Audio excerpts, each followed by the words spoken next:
Dear students, in today's video, I will discuss the explanation of the lines 18 to 37 of the poem A Roadside Stand. Let us start. Here, far from the city, we make our roadside stand and ask for some city money to feel in hand, to try if it will not make our being expand and give us the life of the moving pictures promise that the party in power is said to be keeping from us.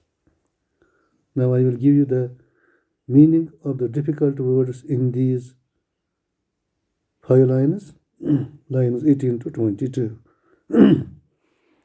If it will not make our being expand, means extra inflow of cash would improve the financial status of the poor villagers.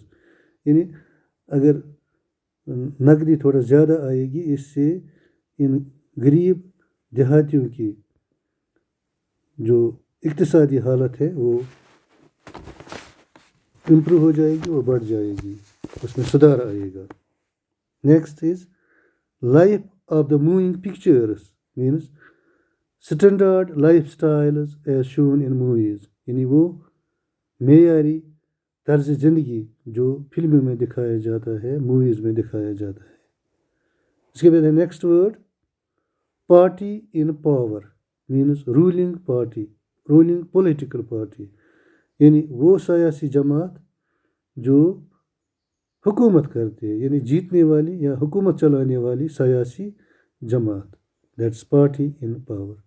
These were 3 phrases in these lines 18 to 22. Now, paraphrase of these lines. The village people ask for some city cash because they want to feel it in hand. वो इसको हाथों में महसूस करना चाहते हैं. And want to try if that generosity from city people in buying their products would enable them to make financial progress. और वो ये देखना चाहते हैं, कोशिश करना चाहते हैं कि जो इनकी ये मेहरबानी है शहर के लोगों की, अगर वो उनसे कोई चीज़ खरीदें तो क्या उनकी इक्तिसादी हालत में तरक्की सुधार आएगा. The poor villagers have opened the road side shops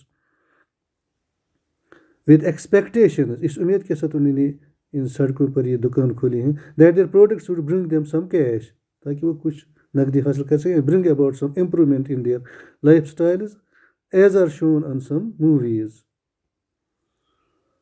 The poet further says that political parties have not yet provided the lifestyles that they promised to the people of villages while seeking voters. ये शायर ये भी कहता है कि जो सियासी जमात हैं जो ताकत में हैं, जो हुक्मरानी कर रही हैं, उन्होंने गाँव के लोगों के साथ वोट मांगते वक्त जो वादे किए थे उन्होंने अभी तक उनको वो तर्ज ज़िंदगी फराहम नहीं किया है. Village people are merely used as vote banks and therefore become victims of false promises. यानी जो गांव के लोग हैं, देहाती लोग हैं, ये सिर्फ वोट बैंक है, यानी वोट देने वाले मशीनें हैं, लिहाजा ये झूठे वादों के शिकार हो चुके हैं. यानी जो सियासी पार्टियाँ हैं, वोट मांगते वक्त जो उन्होंने इनसे वादे किए थे कि हम आपका तर्ज ज़िंदगी तब्दील करेंगे, आपको वो तर्ज ज़िंदगी देंगे जो फिल्मों में दिखाया जाता है, वो वादे अभी तक पूरे नहीं हुए हैं, बल्कि सिर्फ इलेक्शन तक ही या वोट बैंक तक ही वो वादे महदूद रहे हैं. उसके बाद उन्होंने कोई ठोस कदम इस सिमत में नहीं उठाया है. यानी उन्होंने पावर में या ताकत में या हुकूमत में आने के बाद इन बेचारे लोगों को, इन देहातियों को पूरी तरह से दरकिनार किया है, इनसे किनारा कश हुए हैं और अपने वादे निभाने में कामयाब नहीं हुए हैं. ये था lines 18 to 22. Now lines 23 to 26. It is in the news that all these pitiful kin are to be brought out and mercifully gathered in to live in villages next to the theatre and the store where they won't have to think for themselves anymore.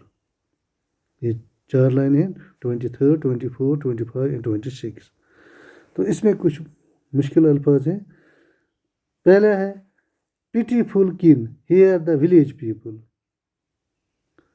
उसके बाद है phrase to be bought out and mercifully gathered.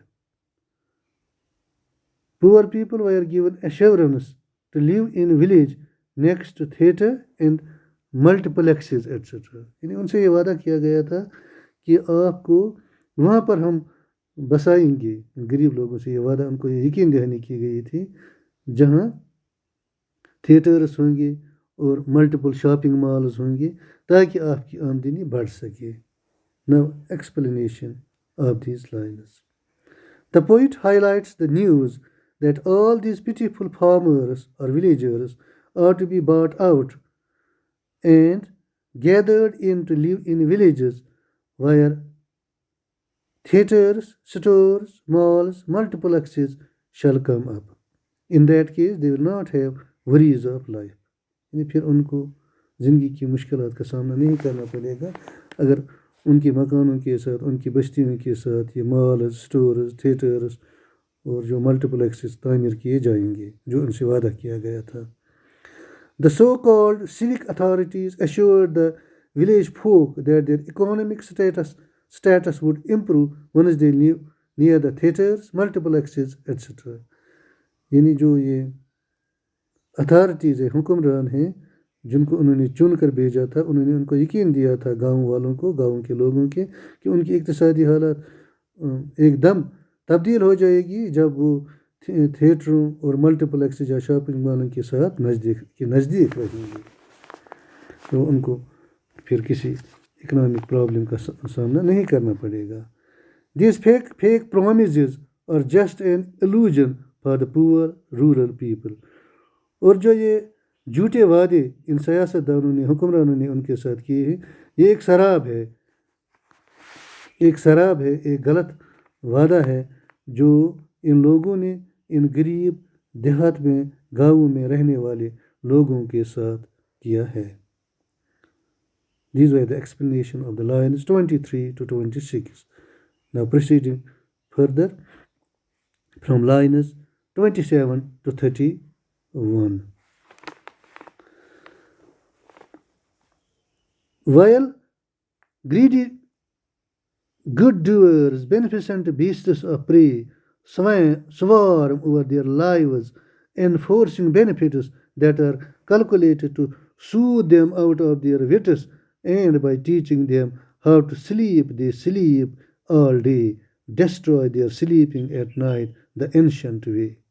Good doers means apparent benefactors. Beasts of prey, here authorities who claim to give them benefits. Out of their wits means they claim themselves brilliant. Ancient way means in the old way. Now in explanation of these lines. Greedy good doers and beasts of prey are the civic authorities who exploit the innocent village folk by giving them a short-term sense of security. जो लालची good doors हैं, ठीक करने वाले लोग हैं, और जो बीस्ट्स ऑफ प्रे जिनको इस पोइट ने कहा है, उनका मतलब है वो हुक्मरान जो इन मासूम गाँव वालों को एक्सप्लॉइट इनका इस्तेसाल करते हैं, क्योंकि वो उनसे short term sense of security यानी महदूद पैमाने की ज़मानत देते हैं। दे स्वार्म ओवर देयर लाइव्स, वो उन पर झंझोड़ते हैं, उनके इर्द गिर्द भंवरों की तरह घूमते रहते हैं जब इलेक्शन होता है। These unprincipled people shall proclaim to provide this farmers various facilities, ये उनको मुख्तलिफ़ किस्म की सहूलियत देने का वादा करते हैं, लेकिन असल में कुछ नहीं देते हैं। But in reality they will destroy there sleep, लेकिन हकीकत में वो उनकी नींद को ख़राब करते हैं। And make their lives a living hell by snatching those material things from the rural people. लेकिन दरअसल वो इन लोगों की ज़िंदगी को, इनकी नींद को, इनके आराम को तबाह बर्बाद करते हैं, क्योंकि वो इनकी ज़िंदगियों को जिंदा जहन्नम में तब्दील करते हैं, क्योंकि वो उनसे उनकी चीज़, उनकी अशिया छीन कर ले जाते हैं. Now lines 32 to 37. Sometimes I feel myself I can hardly bear the thought of so much childish longing in vain. The sadness that lurks near the open window there, that walls all day in almost open prayer for the squeal of brakes, the sound of a stopping car, of all the thousands selfish cars that pass. ये 32, 33, 34, 35, 36, 37 6 lines हैं. तो इनमें कुछ difficult words हैं. Number 1 है childish longing in van.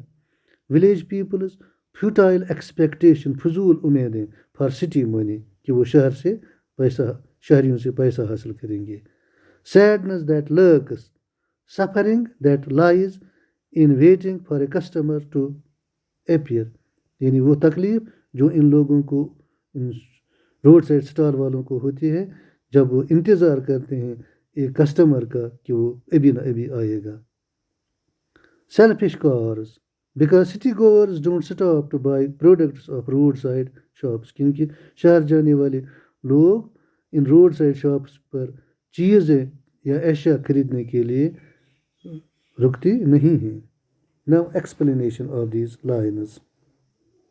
The poet says that he can hardly bear the endless weight of the village folks for prospective customers from the city. यानी मुझे ये शायर कहता है कि मुझे ये बर्दाश्त ही नहीं होता है कि ये गाँव के लोग बहुत देर तक शहर जाने वाले इन कस्टमर्स या शहरी कस्टमर्स का इंतज़ार करते हैं.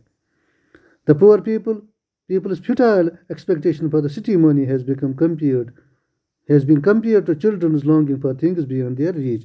ये जो ये उनकी उम्मीद है, उनकी ख्वाहिश है कि वो शहरी लोगों से कुछ पैसा हासिल करेंगे, ये इसी तरह की उम्मीद है जिस तरह छोटे बच्चे उन चीज़ों के लिए ख्वाहिश करते हैं जो उनकी पहुंच से बाहर होते हैं. In the phrase sadness that lurks, sadness has been personified as it lies in wait near the open window, praying for a city customer to arrive and inquire the price of the village people's products.